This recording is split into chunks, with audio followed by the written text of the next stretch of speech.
네, 안녕하세요. 도기환입니다. 자, 오늘 해드릴 그 팟캐스트 질문에 대해서, 그 질문들을 가지고 몇 가지 어떤 답변을 해드릴게요. 오늘은 월요일이고요. 그 다음에 이제 저희 그 협회에서는 그 한강 고수부지에서, 전국 지사들, 직원들하고 전부 이제 일종의 뭐 족구 대회라든지 이런 걸 하게 되었습니다. 지금 이렇게 이제 질문을 해주신 분은 우리 그 체육대회에 많은 협찬을 해주셨어요. 방송으로 감사드리는 말씀을 전해드리고 싶습니다. 자, 지금 시간이 없으니까 빨리 읽으면서 설명을 해드리겠습니다. 안녕하세요. 누구누구입니다. 지난번 팟캐스트를 통해서 명쾌한 답변을 들었습니다. 오늘도 검색을 하다가 궁금한 사항이 있어서 생각나는 대로 두서없이 질문을 드립니다. 2012 타경의 9897번. 감정가는 약 1억 2천인데, 딜 현황과 감정평가 현황에는 8,400으로 되어 있는데 차이가 나는 이유가 무엇입니까? 중간에 제대로 반영이 안 된 것인가요? 이렇게 질문을 해주셨습니다. 우선은 제가 안 그래도 살펴봤어요, 오전에. 그랬더니 1억 2천만 원이 감정가가 맞습니다만은, 이건 이제 토지 매각입니다. 토지 매각인데, 감정가가 1억 2천은 맞는데, 생각해보세요. 법정지상권이 이렇게 건물이 있으면, 건물이 있을 때 이 토지 가격과 건물이 없다고 봤을 때의 토지 가격은 같을까요, 틀릴까요? 분명히 다르겠죠? 지금 이 1억 2천만 원은 건물이 없다라고 봤을 때, 문제없는, 하자 없는 토지라고 봤을 때, 감정 가격이라고 거기에도 명시가 되어 있습니다. 그런데 이제 지금 이게 법정지상권 소지가 있는 건물, 즉 매각 제외되는 건물이 위에 서 있기 때문에, 당연히 이제 그 하자 있는 토지로서의 감정가가 평가가 된 것입니다. 낮은 가격에 된 거죠. 낮은 가격에 된 이유는 뭐라고요? 건물이 있다라고 봤을 때에 대한 토지 가격입니다. 하자 있다고 할 때. 이 물건은 건물 매각 제외인데요. 건물 매각 제외인데요. 낙찰 시 토지 사용료를 받을 수 있다고 하셨는데 사용료에 대한 상한 금액을 정해놓은 법규가 있나요? 예전에 토지에 대해서 알박기라는 게 있어서 조그만 땅이지만 땅이 없으면 건물을 지을 수가 없어서 시세에 상관없이 아주 고가의 토지를 매입하는 경우가 있었던 것 같아서요. 예. 뭐 이 질문하고 지금 요 질문하고는 좀 다르죠. 요거는 이제 토지에 관한 거고 요건 건물에 관한 것이죠. 우선은 이렇게 토지 사용료, 지료와 관련된 것은 제가 지료 소송만 벌써 3번 했습니다. 3번.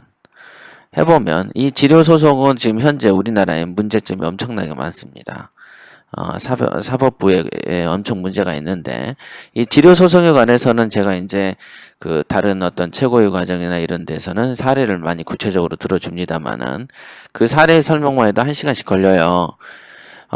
우리나라의 문제점 하나만 말씀드릴게요. 우리나라는 재판을 신청하면 재판을 청구하잖아요. 그러면은 감정평가사가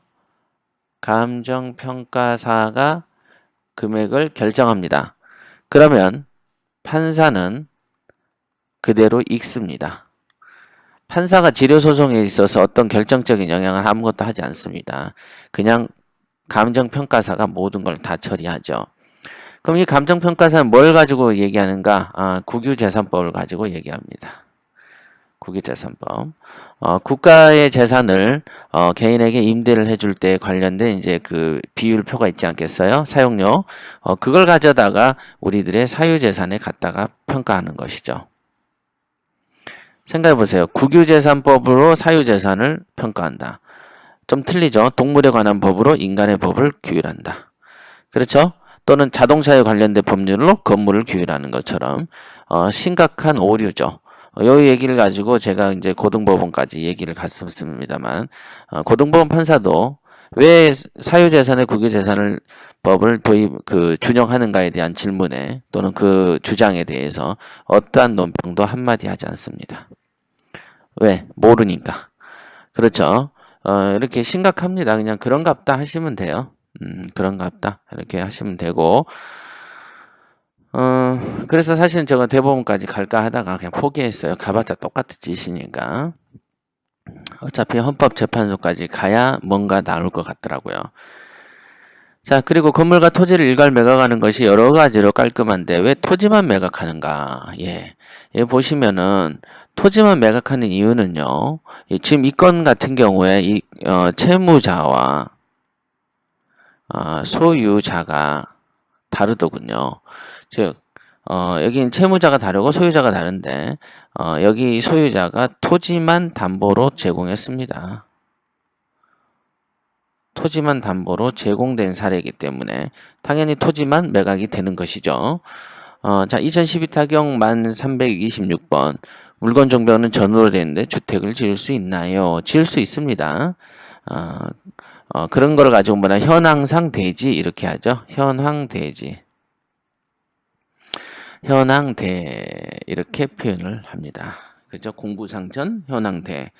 지난번 팟캐스트 강의 시 상가를 주택으로 창고를 상가로 사용이 가능하다 하시면서 현상이 중요하다 했는데 그와 반대로 주택을 상가로도 할 수 있는지요? 예, 맞습니다. 예. 여러분들 집에 사업자를 내 가지고 사업을 할 수가 있습니다. 그렇죠? 여러분들 집에 법인 사업자를 낼 수도 있습니다. 상관이 없습니다. 그리고 명세서 요약서상 보면 지상의 소동의 건물 소재 법정지상권 성립 여지 있다. 이거는 당연하게 위에 건물들이 있으니까 이 매각이 제외되는, 여기에 예를 들면 매각 제외 아니겠습니까? 매각이 제외된 부동산이 있다면 요거에 관해서는 당연히 토지 소유자는 새로운 낙찰자 A가 받는다고 치더라도 건물은 기존의 B라면 당연히 여기에 대해서는 법정지상권 성립 여지가 있게 되는 것이죠. 즉 법정지상권이 성립한다는 뜻은 뭐냐면 건물이 철거가 된다는 거예요, 안 된다는 거예요? 안 된다는 얘기죠. 그렇게 이해를 하시면 되겠습니다.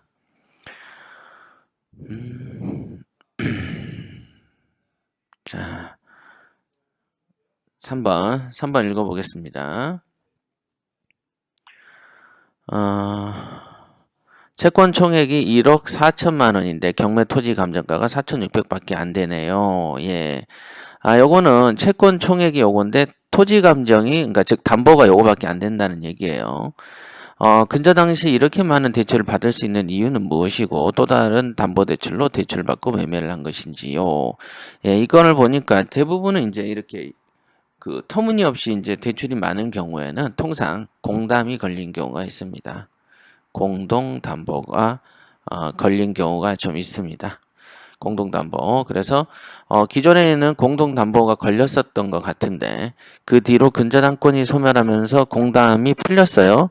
그러니까 이제 왜 이렇게 줬는지는 지금 상태는 이제 은행만이 알 수 있는 사실이 아닌가 싶습니다. 그런 거죠. 여러 담보물건이 동시에 경매징후 이 물건도 하나인가요? 예, 지금 그런 사실 징후는 없어 보이고요. 감정가 5천만 원 대비 12회 유찰되어 약 340에 진행되고 있는데 건물 면적이 1.51평이고 작은 공실이고 미납이 600입니다. 왜 이렇게 유찰이 많은 건가요? 아니면 주변 상권이 할기가 없거나 다른 이유가 있는 건가요? 이렇게 즉 관리비가 세서 그런 건지 상권이 할기가 없어서 그런 건지. 일단은 벽체 구분이 없는 상가 있잖아요. 벽체 구분이 없는 벽체 구분이 없는 그런 상가들은 통상 조금 조심해 줘야 됩니다. 그죠? 조금 조심해야 되고 이 물건이 대형 상가인데 대형 상가의 같은 경우에 공실률이 세죠. 지금 이 상가 같은 경우는 보니까 뭐 이렇게 엄청나게 큰 데다가 여기 귀퉁이에 있는 조그만 상가거든요. 막 여기 벽 따라서 막 이렇게 이러고 있잖아요. 가운데도 막 있고 이렇게 이런 구석에 있는 상가이기 때문에 이건 사놔도 장사가 안 돼요. 예를 들면 이제 단층 상가, 뭐 2층 상가라든지 단층이라든지 이런 거에 한 상가 같으면 차라리 그게 뭐라도 이제 새라도 나갈 수 있는데 이렇게 생각해 보세요. 휑하니 터져 있는데 여기에서만 점포를 장사하겠어요? 2층에 올라오지도 않는데 사람들이. 그러니까 당연히 장사가 안 되니까 떨어지는 거예요. 간단합니다. 이게 사진을 제가 봤어요. 사진을 보니까 장사가 안 되게 생겼어요. 그 옛날부터 제가 봤던 물건입니다. 그러니까 왜 이렇게 떨어졌는가? 예, 장사가 안 되고 공실이 되니까. 그럼 왜 이렇게 돈을 많이 빌려줬는가? 빌려줄 당시에는 이제 초창기 분양 당시니까 당연히 빌려주게 되는 것이죠. 그래서 제가 분양은 웬만하면 하지 마세요. 이렇게 얘기를 드리는 겁니다. 그렇죠. 임차인은 없는데 여기 있네요. 임차인도 없는 것으로 되는데 소유주가 오랫동안 관리비를 미납했다는 것인가요? 예, 맞습니다. 관리비라는 것은 매달 생기죠. 매달 생기잖아요. 그러면 세입자가 있으면 누가 내요? 세입자가 내죠. 근데 세입자가 없으면 누가 냅니까? 주인이 내게 돼 있죠. 그래야지 그거를 가지고 관리비로 월급도 받고 관리실에서 그걸로 또 뭣도 합니까? 상가에 대한 관리도 하지 않습니까? 그래서 이런 거는 매달 생기는데 세입자 아니면 주인이 내는 것이죠. 그렇게 이해하시면 되겠습니다. 그리고 채권 총액이 여기 있네요. 자, 그리고 채권 총액이 약 1억 2천인데 약 500만 원 정도의 매각허가 된다 해도 채무 변제에 별 의미가 없어 보이는데 그래도 진행되는 이유는 무엇인가요? 예. 일종의 이거죠. 선순위 채권자예요. 선순위 채권자는 얼마에 팔려도 받을 돈은 얼마라도 있죠. 심지어는 자기 경매 비용이 있잖아요. 경매 실행 비용이라도 챙기게 됩니다. 그렇기 때문에 경매를 진행하는 것이고요. 우리가 흔히 아는 무잉여 경매 같은 경우는 주로 이제 후순위 채권자에게 해당되는 것이죠. 근데 지금 이건 선순위 채권자가 경매를 진행한 거고요. 채무 변제에는 의미가 없어 보이더라도 선순위 채권자 입장에서는 경매 비용이라도 뽑아야 되죠. 그 다음에 이 채권을 은행 입장이면 정리도 해야 되고 정리해야죠. 금감이 어느 정도 감사도 받거든요. 해년마다. 정리를 해야 되는 입장에서는 이 물건을 치울 수밖에 없고요. 판사 입장에서도 굳이 선순위이기 때문에 다른 사람이 어떤 채권자를 권익을 해치는 거라고 보지 않기 때문에 경매를 굳이 중단시킬 이유가 없는 겁니다. 명세서 요약상 보면 공부상 건축물 대장과 실제 점유상 서로 뒤바뀌어 있어서 건물 면적 대지권 비율도 서로 뒤바뀌어 있다고 하는데 낙찰 시에는 서류상에 있는 B라는 사람이 살고 있는 건물을 낙찰받게 되는 건가요? 그리고 이러한 상황이 가능한 이유는 무엇인가요? 두서없이 이것저것 생각나는 대로 질문을 드려보니 이미 답변을 해주셨는데 기억을 못해서 다시 답변 드린 것이 있다면 양해를 부탁드립니다. 예. 지금 이 건을 보니까요. 잠깐만요. 이게 다 내려온 거네요. 자, 이 건 같은 경우에는 빌라가 이렇게 있으면 여기가 201호거든요. 여기가 202호예요. 그런데 요거는 표기가 그렇게 돼 있고 공부는 어떻게 돼 있어요? 공부상은 202호더군요. 그리고 그 매각은 요게 되는 거예요. 이게 매각 사건입니다. 이게 매각 대상이죠. 요게 매각 대상이었어요. 그러니까 공부상 202호, 즉 공부라는 것은 이 등기부 아닙니까? 등기부에 여기에 지금 채권자가 개인이더군요. 채권자 개인이 9천만 원을 그 근저당을 설정했다가 경매를 친 사건입니다. 그죠? 그러니까 당연히 경매는 당연히 요구해 나가는 것이죠. 근데 표기상에는 현황에 그러니까 문패에는 이렇게 돼 있는 거예요. 그러니까 그거를 이제 복잡하게 써놓은 거죠. 요거는 표기상은 202호인데 문패 법적인 그 등기부상에는 201호로 되어 있는 것이죠. 그러니까 요 부분은 경매하고는 무관한 거죠. 경매는 이 집이 나가는 것이다. 그러면은 여기서 이제 여러분들이 낙찰을 받으면 낙찰을 받으면 어느 물건을 받는 거예요? 당연히 이 물건 받는 거죠. 공부상 202호를 받는 거고 현황상 201호를 받는 거가 되는 것이죠. 그러면 여기서 이제 등장하는 건 간단해요. 세입자의 문제죠. 세입자, 여기에 사는 A, B, C가 있다면 이들이 전입신고를 할 때 202호로 했는가 아니면 201호로 했는가, 요거에 따라서 누구의 운명이? 세입자의 운명이 바뀌는 것이죠. 낙찰자하고는 무관한 거죠. 낙찰자는 그냥 여러분들은 이 집을 사는 거예요. 여러분들은 이 집을 사는 거예요. 이 집을 표기상 201호를 사는 거고 공부상 202호를 사는 거죠. 낙찰자들은 누구도 신경 쓸 필요가 없죠. 그 다음에 이제 문제가 되는 게 뭐냐면 세입자들 입장에서 세입자들이 예를 들면 201호로 전입을 했다면 201호로 전입을 했다면 지금 표기상의 201호를 보고 전입을 했다면 당연히 이익은 보장받지 못하는 것이죠.